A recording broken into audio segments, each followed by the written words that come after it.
Muy buenos días, compañeros y compañeras del motor.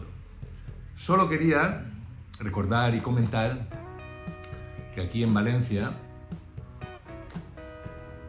tenemos un gran grupo de moteros Vickers and Friends, mi acento es el de siempre, que siguen sacando mierda de su local, barro, desmontando, desinfectando, pero lo que les he visto es que no dejan de reírse, de cogerse esto de la mejor de las maneras para hacerlo más grande si cabe. Así que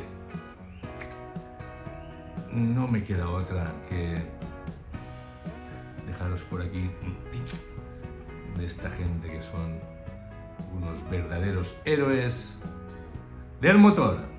Ahí está.